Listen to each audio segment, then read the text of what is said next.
عليكم ورحمة الله وبركاته. وحن سلام يا دمان شقالها جوب الشبل نيوز ووري محمد الألفا يفرسم قنده كاميرمان ده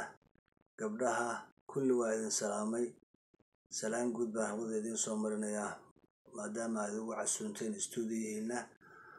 ما أنتوا وحن هالكن كعمبارين إن أنا جو كهذا مقع حزبية ذي سوتكي كم دوبي جوب جرير وينش Alliance Group عمبارين بام حسوا جدينا دولة هرشبيلة هي دولة فدرالكا وكل درستي أنا وحكي قبطان صدق دقمو نلاقي جوبي يدقالله هذا كسوع عصبون هذي ومر لبعض دبدن بوجسوع عصبون هذي يوحكي قبن وين صاد سبب تسأوجد بانو عمبارين إن نجوا حسبيو طبعا إلى toban gaarayo oo ka badan tobaneeyo iyo groupyo isu tagay marka waxaan leenahay waa ceeb bay idinku tahay idinkoo dawlad sheeganaya ama dawlad goboleed ama federal labada midba in aad maareen weysaan xal nabadeed gaarsiin weysaan dhulalkii la kala qabsaday iyo dadkii xoolahooda la baabiyay guryahoodii magdhowgii iyo dhismihii guryo dib u dhiskiina aad ku guul dareysateen taasna ceeb bay idinku tahay marka waxaan rabnaa annagoo ah toban xisbi inaan cambaareen tahay idiin soo jeedino oo aniga aan ugu horeeyo xisbigayga gogosha nafadiyey Samo Democratic gudoomiyaha aan u ahay Cabdimaalik Xasan Taksi waxa igu xiga Somali Bantu Civil Right Protection oo Axmed Halgamaa asagoo gudoomiyaha Yurub fadhiya anna waxaan fadhiyaa Mareykanka iyo midnimada Jubba Shabeelle oo xisbigaas asna fadhigiisu yahay Asia dalka Saudi Arabia Axmed Dado Cabdi Dadana uu yahay gudoomiye iyo ururo fara badan oo kale oo ay ka mid yihiin Jubba Shabeelle Liberation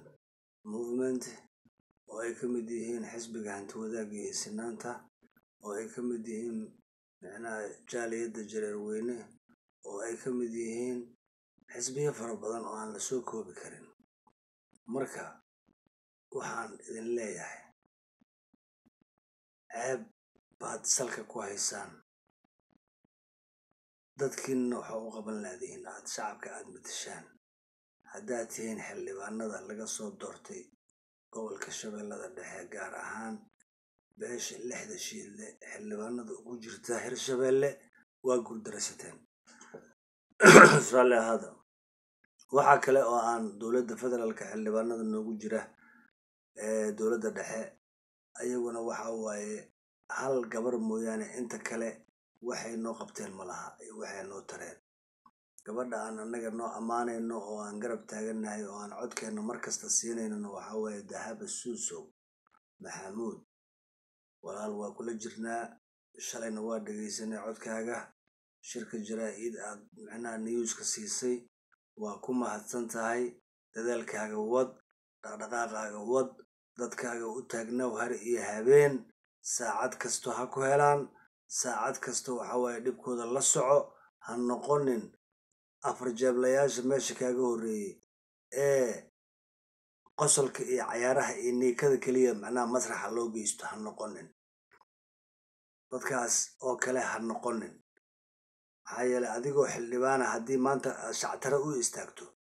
waxa waaye waxay leedahay waa ceebteeday leedahay professorna isku sheegay waxaan la hadlayaa weliba xildhibaanka la yiraahdo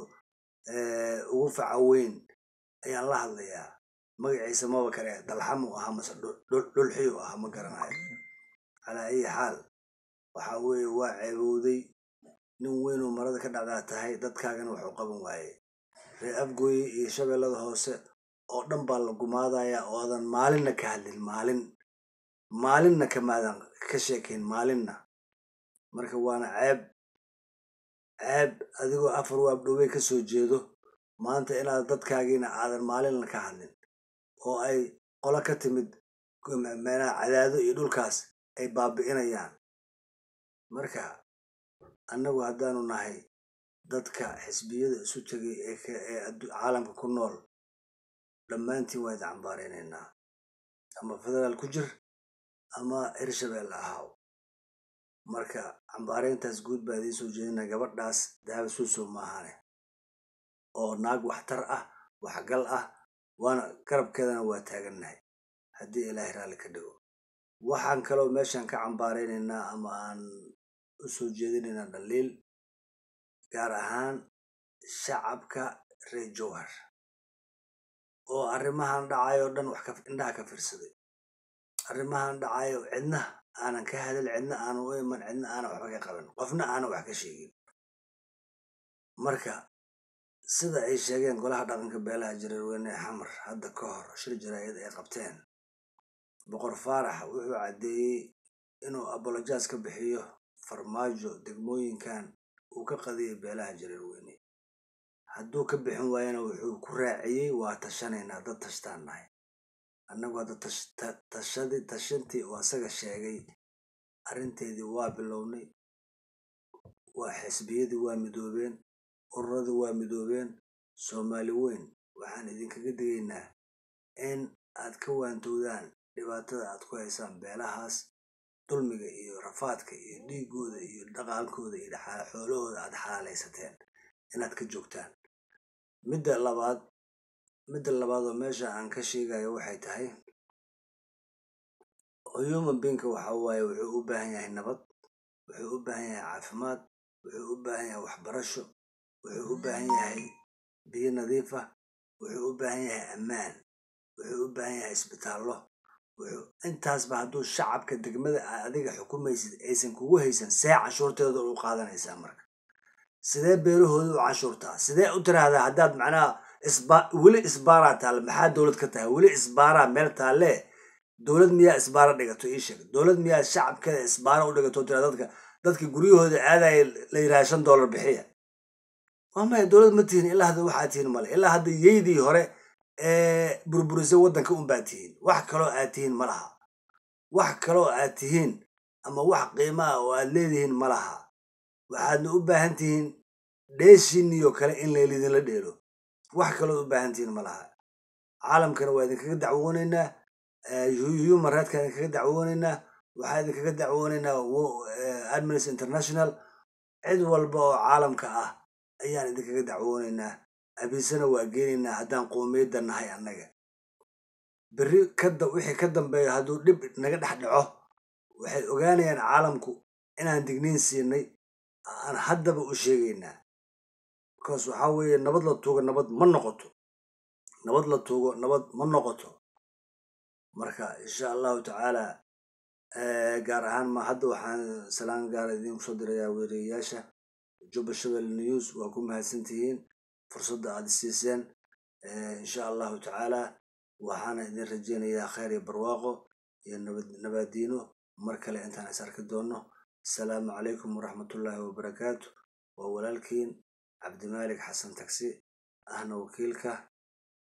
golaha dhaqanka beelaha jareerweyne maraykanka iyo yurub uu fadhiyo ahna xisbiga samo guddoomiyihiisii marka insha allahu tacaala waa dadaalaynaa waddanka 2020gana waxaan rajaynaynaa axsaabta waddanka u tartami doono inaan ka mid noqono si aan dalkeenna iyo dadkeenna soomaaliyeed oo dhan aan nabad iyo barwaaqo iyo waxbarasho iyo caafimaad iyo nolol iyo shaqo aan ugu abuurno haddaan xisbiga samanahay Somali African Muki Organization assalaamu calaykum waraxmatullaahi wabarakaatu taageeradiina waa u baahannahay meel kastoo joogtaan caalamka dhammaantiin shacabka Soomaaliyeed dhammaantiin annaga waxaan u taagannahay dadka laga tirada badan yahay inaan difaacno xuquuqdeena aan difaacno dadka kale oo laga tirada badan yahay xuquuqdoodana aan difaacno oo aan gaarsiino nolol ay ku hirtaan haddaan nahay xisbiga Somali Africanis Muki Organization insha allahu assalaamu calaykum waraxmatullaahi wabarakaatu nabadgeenyo nool kulante